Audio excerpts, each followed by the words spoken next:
Bendiga. Gracias, pastor, por abrir la puerta. ¿Oyó? Aleluya.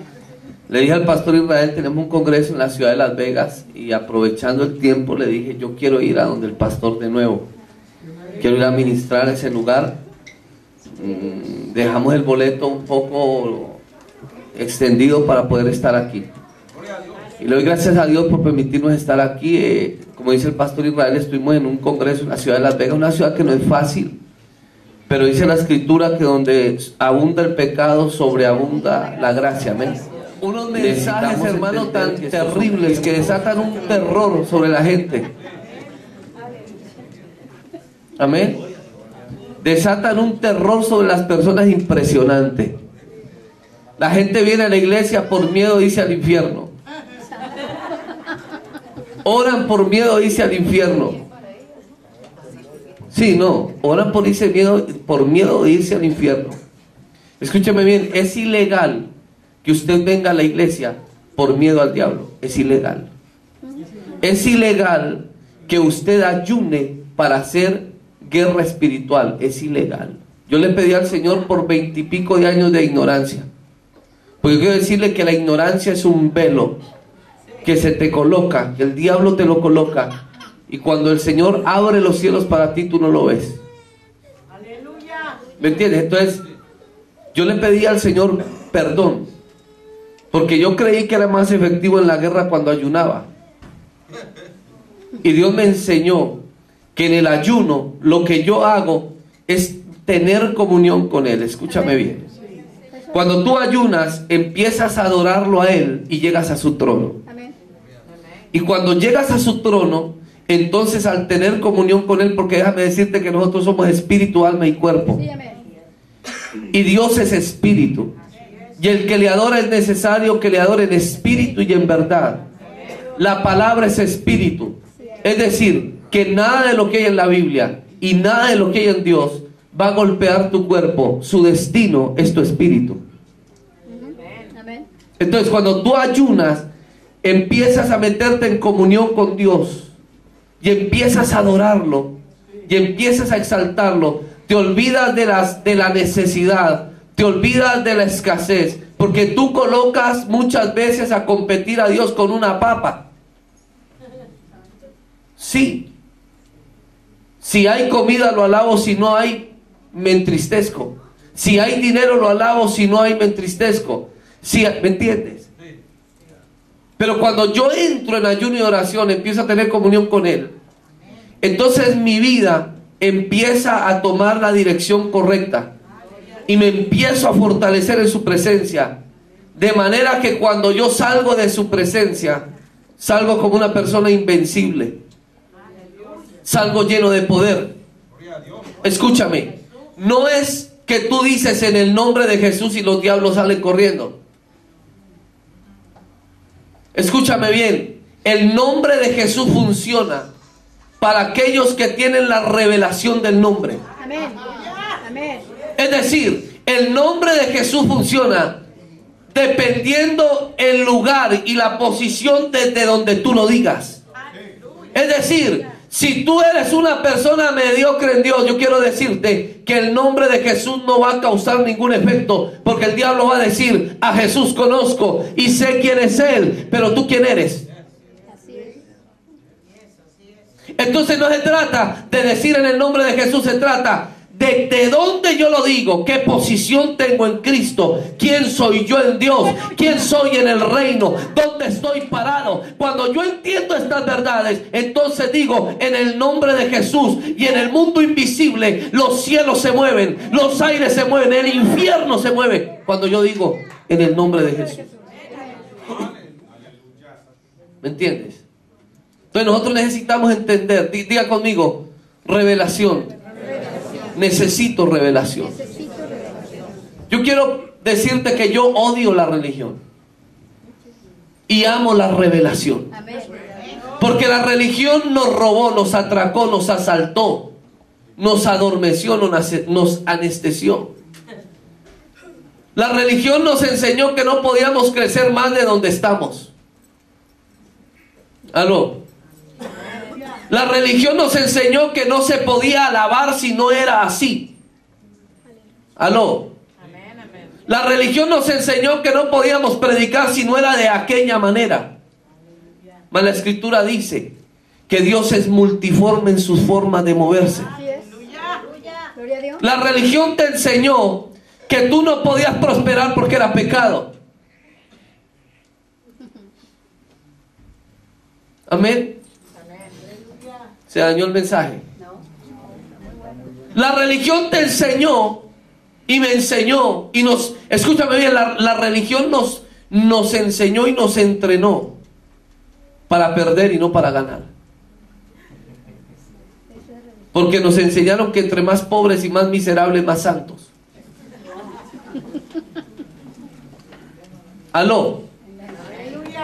O sea, lo más importante es que yo grite y pegue saltos, pero a la hora de dar, y como dice el pastor, la pastora, Dios nos enseña un principio, el dar para recibir. Amén.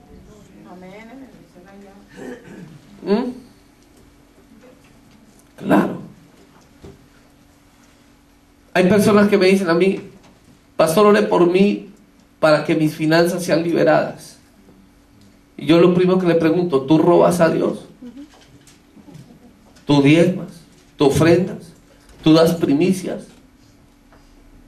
¿Tú cumples con lo que la Escritura dice? Porque si tú no haces eso, yo me puedo matar ayunando y orando por ti y nunca vas a salir de tu circunstancia. Repita conmigo, Dios no es un Dios de emociones. Él es un Dios de principios. Yo quiero decirte que yo no puedo manipular a Dios, porque Él dejó su palabra y no va a pasar por encima de ella. Por eso necesitamos revelación. Amén. Dile al Señor, dame revelación. Necesitamos revelación. Hay una urgencia tremenda de que la iglesia entre en esa dimensión de la revelación del reino. Que nosotros podamos tener revelación de lo que el Padre quiere. Pues quiero decirte, la necesidad primaria de tu vida no es el dinero, no es una casa, no es un carro, es la revelación. Y te voy a decir por qué la revelación. Porque la revelación te va a conducir al propósito, y el propósito va a soltar en tu vida todo lo que necesitas. Por eso es que Dios nunca te va a ministrar desde tu necesidad. Ay, pobrecita la hermana Chencha, no tiene para comer, pero Chencha no ora, Chencha no ayuna, Chencha no clama, Chencha no diezma, Chencha no ofrenda. Chencha es... Aló. Aló. Aló. ¿Me entiendes? Dios no se va a mover hacia mi necesidad. Dios está desesperado por enseñarme su propósito, por mostrarme su propósito. Dios no me va a ministrar a mi necesidad, porque Él me puede dar para el pan que hoy necesito, pero me quedaré recibiendo un pan todos los días. Pero si Él me ministra desde el propósito, entonces la ignorancia se va a quitar, la impotencia se va a quitar. Me voy a dar cuenta que dentro de mí hay un Moisés dormido, hay un David dormido, hay un rey dormido, y se va a despertar. Y cuando ese rey se despierte, ¡wow!, algo va a pasar en tu vida. Dios mío, tú no necesitas religión. Tú no necesitas religión, porque la religión te ha tenido secuestrado y secuestrada. Sí. Porque nada ha hecho por ti. Nada ha hecho por ti. La religión no ha hecho nada por las naciones. La religión no ha hecho nada por nadie. Le decía yo a una mujer en algún lugar: si tu religión ha hecho algo por ti, yo suelto mis principios y me voy para tu iglesia. Y se puso a llorar, porque Dios es un Dios de principios. A Dios no le importa cómo cantas. A Dios no le importa qué tipo de ministerio tú tienes y qué tan grande o pequeña es la iglesia.